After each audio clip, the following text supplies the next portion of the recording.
você assiste a mais um programa Roteiro Espiritualista, que hoje apresenta o método Feldenkrais, de integração corporal. E quem nos fala mais sobre ele é a fisioterapeuta Cornélia Eberhard. Cornélia, seja bem-vinda ao roteiro. Oi, boa tarde. Bom, para que os nossos telespectadores possam entender um pouco mais sobre o método, eu gostaria que você explicasse para nós o objetivo do Feldenkrais.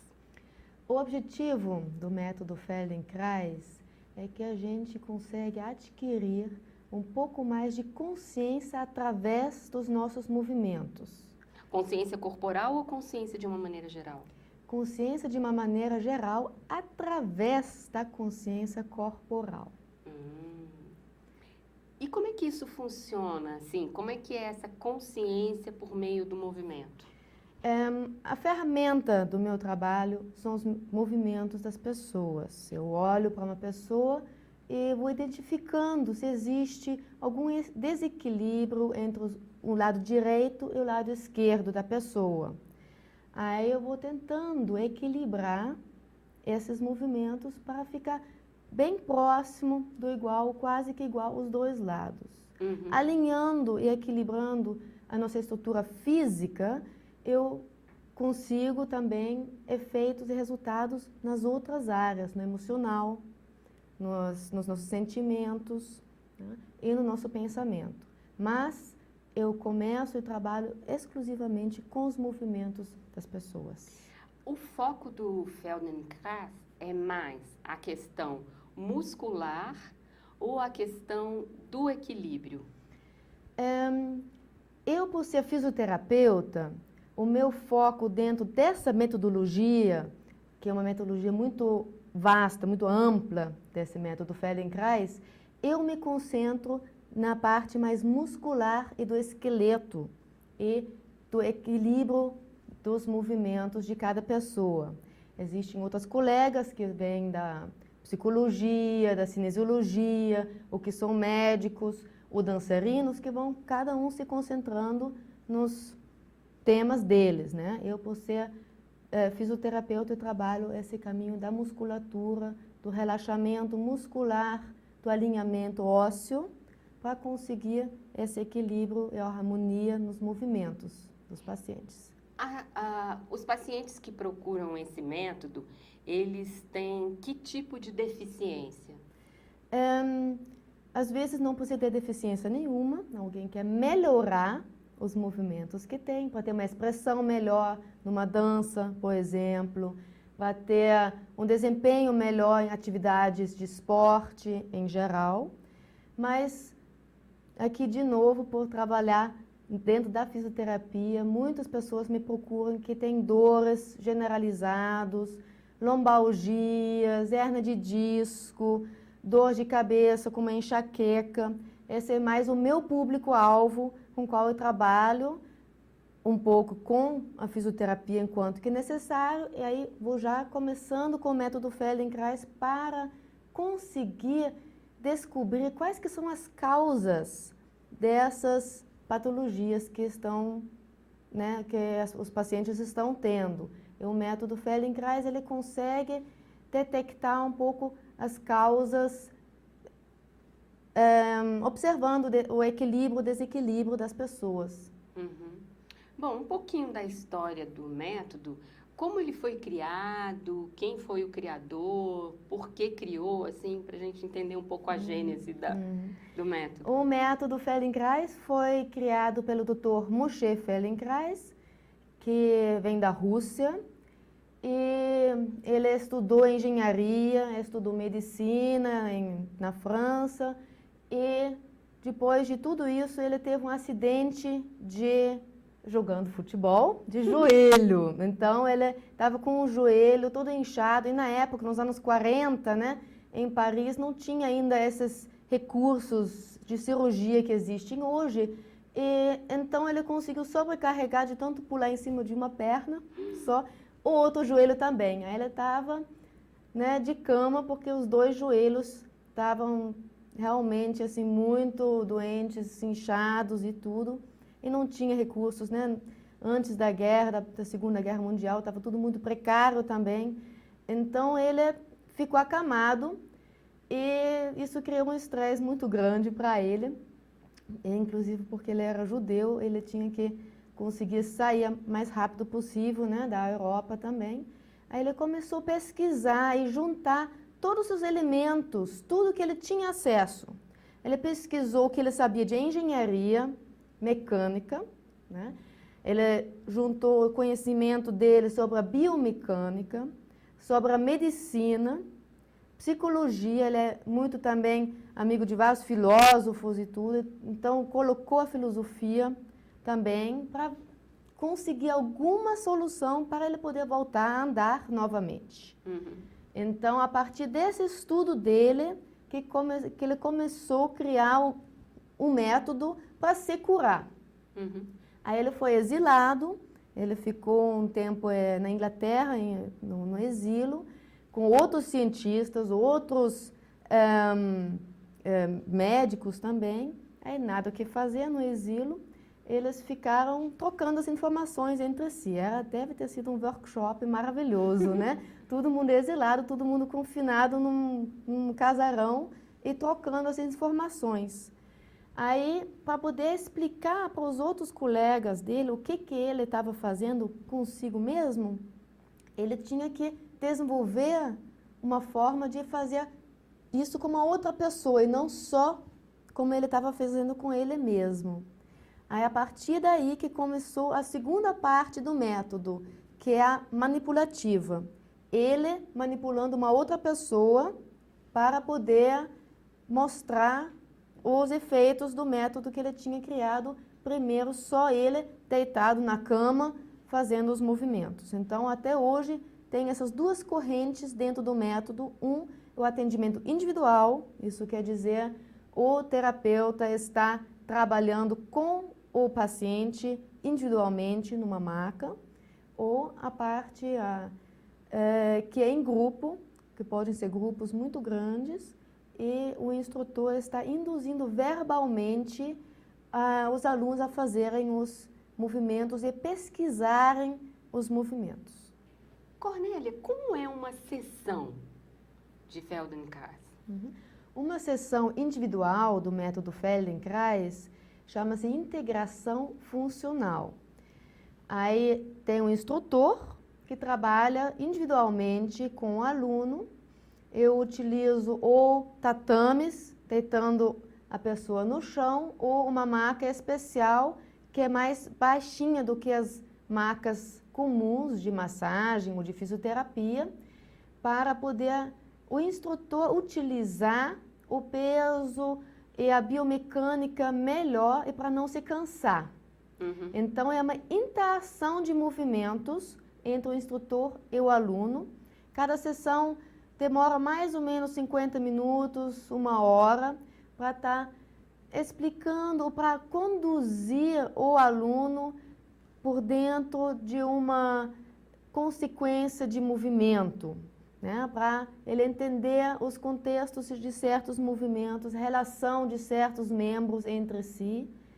E isso demora mais ou menos 1 hora, muito mais não adianta, que o nosso sistema nervoso, ele começa a se acostumar, começa a desligar, aí o aprendizado não é tão efetivo. Que interessante, quer dizer que a gente cansa. Cansa. Tanto o terapeuta quanto o aluno.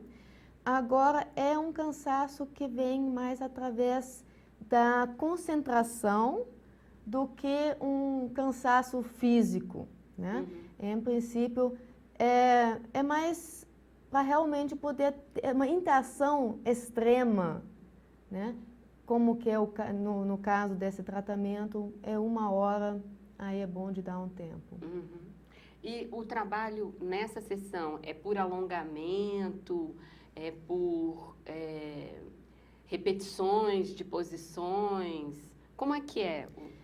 Muitas vezes são mais processos de autoconhecimento e de descobrir qual que é o movimento que eu estou fazendo habitualmente, como automaticamente, sem saber, e qual que é o movimento que eu poderia estar fazendo, o potencial que está presente, Por exemplo, você está cruzando, entrelaçando os seus dedos nesse momento da maneira habitual? Sim. Você consegue cruzar os seus dedos de uma maneira diferenciada, de pular Os dedos? todo dedo, pula, aí, uma casinha, pulou uma demais, Uhum. aí, tá bem esquisito, né? Uhum. Pula de volta, de maneira habitual tá fácil, Aham. tá? Por que não fazer assim, ó, só pular uma casinha dos seus dedos? Por que não cruzar suas mãos assim? Parece esquisito, Aham. né? Porque a mão é a mesma. Ou fazer a mão assim ou assim. Aham. Né? Então, dentro de uma sessão, a gente vai escolher um tema sobre o que a gente vai falar em termos de consciência do movimento, detectar movimentos habituais Uhum. e desfazer os movimentos habituais, porque, de repente, a gente descobre um movimento mais confortável, mais fácil de se fazer, ou apenas mais uma alternativa que pode ser útil, principalmente em casos de limitações por causa de patologias.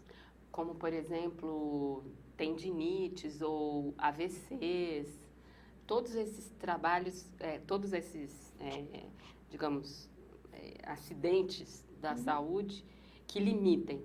Quais mais outros poderia ser utilizado? Eu, por trabalhar dentro da fisioterapia com ortopedia e neurologia, eu trabalho com muitos pacientes que apresentam problemas que são denominados de DORT ou LER, que são doenças osteomusculares, que são provocados muito por o uso, né, repetitivo do mesmo movimento.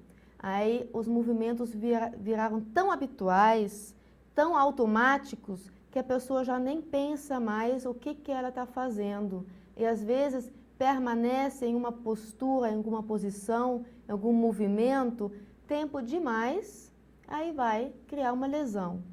Então é necessário de detectar esses movimentos, conscientizar a pessoa para saber o limite e fazer paradas estratégicas para poder continuar a fazer aquele mesmo movimento por muito mais tempo.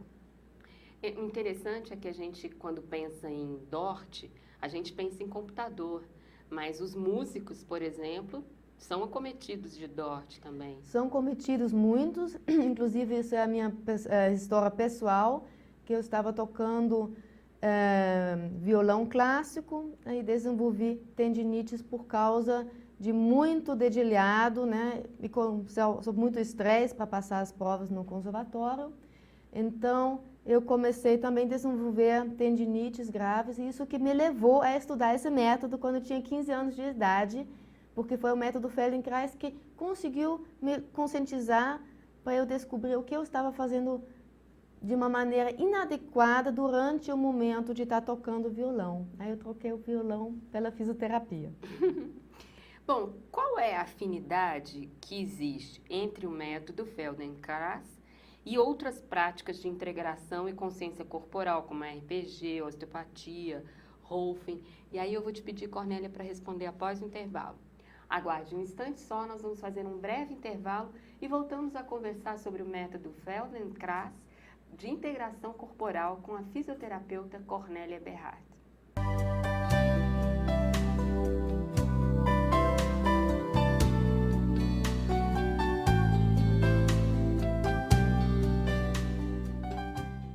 A Fratelli, divulgadora cultural e educativa, vem propor a você uma visão holística da vida, o equilíbrio entre corpo, mente e espírito, a harmonia entre ciência e religião. Agora, a Fratelli coloca à sua disposição essa preciosa fonte de informação e de meditação. São mais de 80 títulos em VHS, DVDs e CDs para você. Para adquirir nossos produtos, escreva para o nosso endereço contato@fratelliespiritualista.org.br.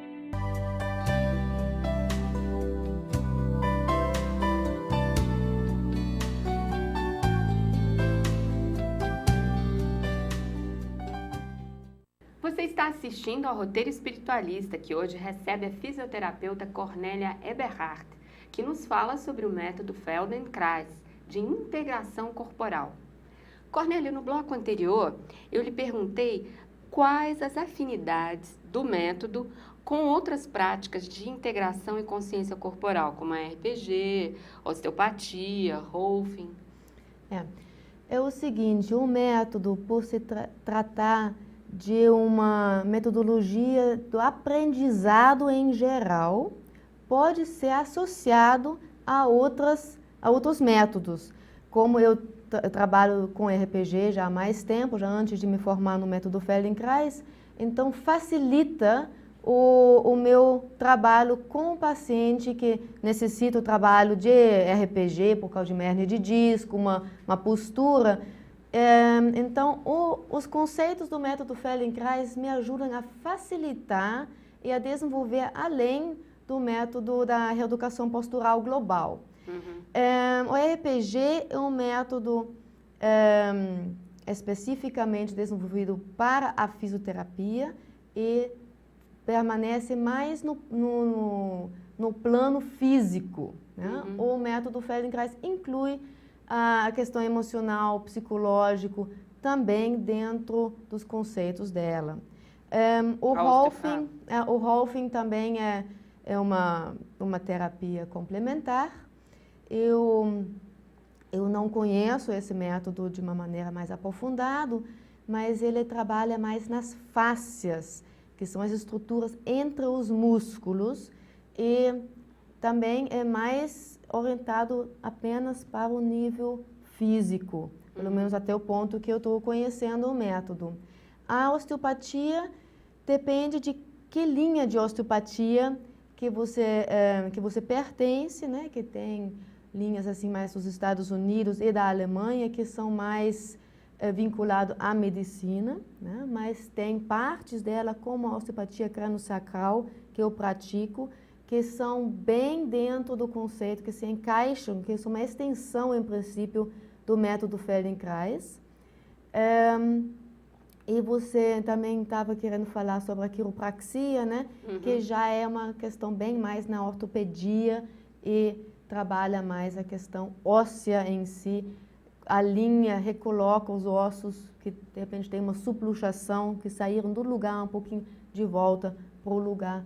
Mas aí o método Feldenkrais não é compatível com a quiropraxia. É uma outra linha, né? Uma linha mais de autoeducação, ampliação através do aprendizado, utilizando os movimentos como uma ferramenta para desenvolver a consciência através do movimento.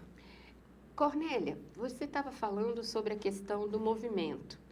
Eu queria que você respondesse para a gente quais são as dificuldades que existem em posturas paradas, né? Qual é a inadequação que essas posturas paradas, como estar sentado em pé, dirigindo, lendo, sentado, podem causar para a nossa saúde?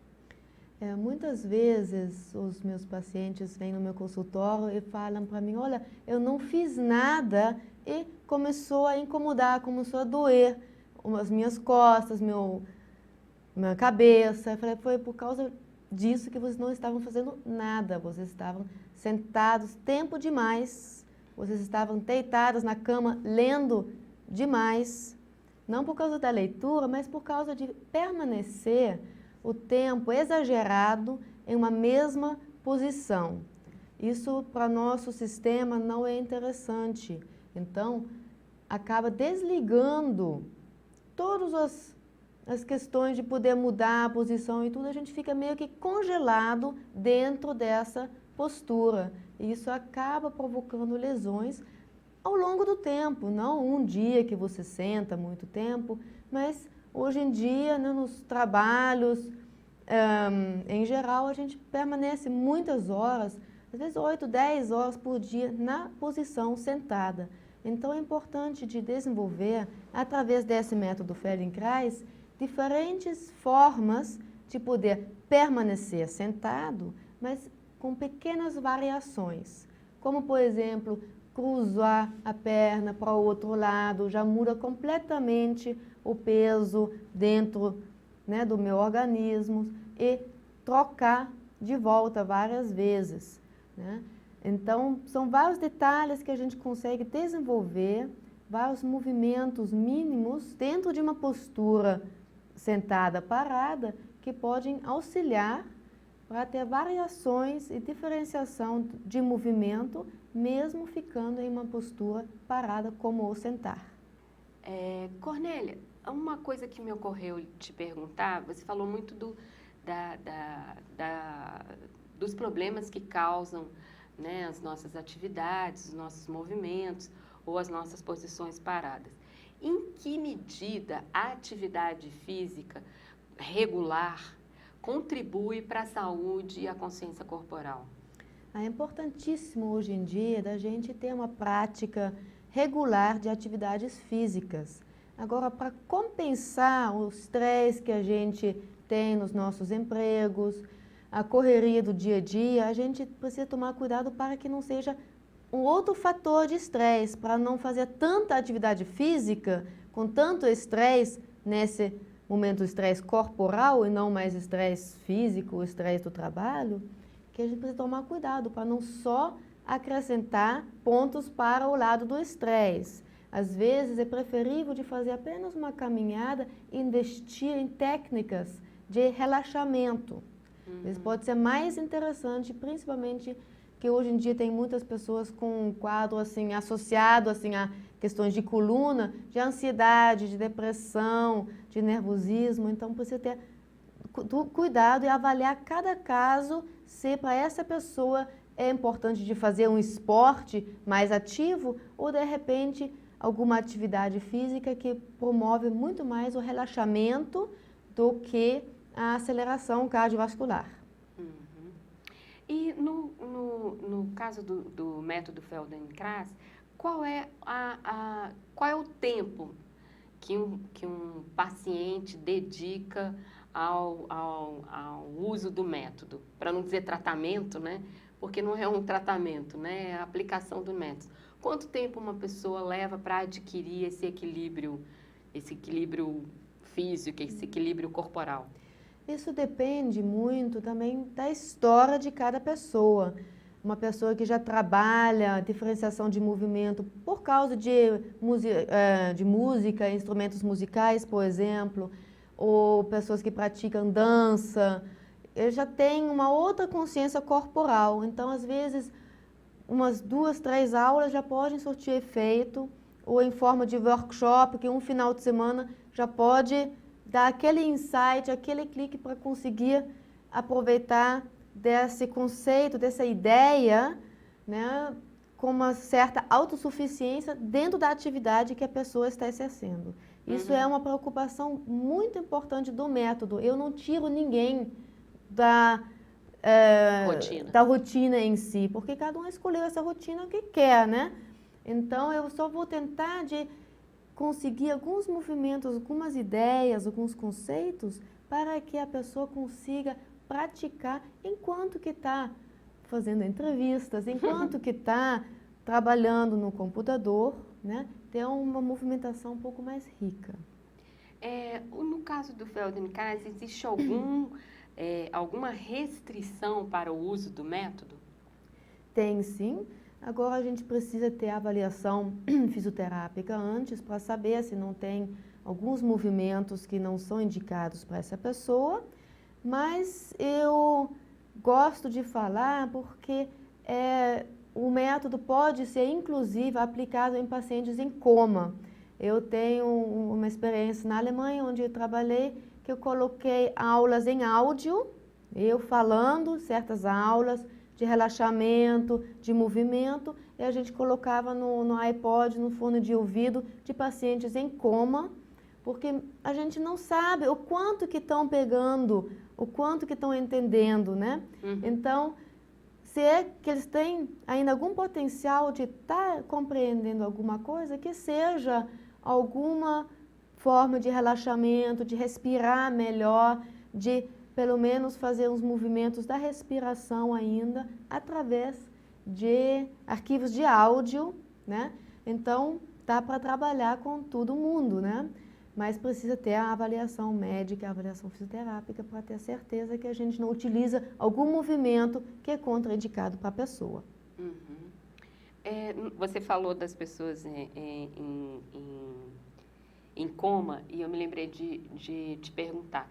Existe uma onda, né, nesses tratamentos todos alternativos de associarem as questões relacionadas aos bloqueios ou às dificuldades, inadequações físicas às questões emocionais.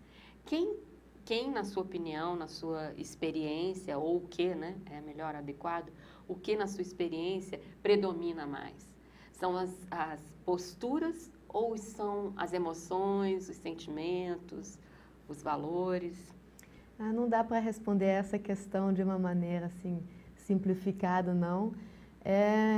Eu que venho, assim, o meu meio de me explicar, de trabalhar com as pessoas é o movimento, e alinhando os movimentos, alinhando as posturas da pessoa, isso vai ter um efeito para as outras áreas, para as emoções, os sentimentos, os bloqueios, tá? Mas eu me sinto bem trabalhando com o movimento. A gente não sabe muito bem o que provocou, se é a escoliose que provocou algum distúrbio emocional, ou se o distúrbio emocional estava lá primeiro e provocou um desvio na coluna. Aí a gente vai ficar internamente na dúvida. O que é importante, que é da minha experiência, o que sei, que quando a gente começa a harmonizar e equilibrar os movimentos, muitas dessas questões apenas se dissolvem. Né? E o que eu sempre gosto de deixar bem claro, sempre o trabalho em conjunto com os outros profissionais é importante. Às vezes eu percebo que uma pessoa me procura porque está com medo, com receio de procurar um psicólogo, um psiquiatra. Então eu trabalho com a pessoa, mas já trabalhando, tentando levar ele para outro profissional que de repente naquele momento consegue trabalhar melhor com a formação dele. E essa interação entre médicos, os terapeutas, alternativas, complementares, é importantíssimo. Eu sempre tento de estimular cada vez mais essa interação entre as pessoas que trabalham na área de saúde. Bom, nosso tempo já está se encerrando. Minha última pergunta para você. Assim, também dentro da sua experiência, né, como fisioterapeuta, qual a capacidade que tem o corpo de regeneração para situações estressantes fisicamente?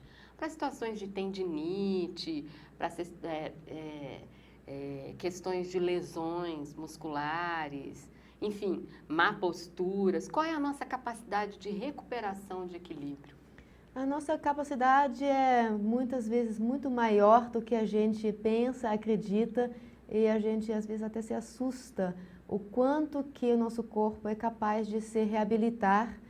E eu gosto muito de estar podendo trabalhar e ajudar com as pessoas para estimular cada ser humano para poder desenvolver ao máximo essa capacidade do corpo de se regenerar.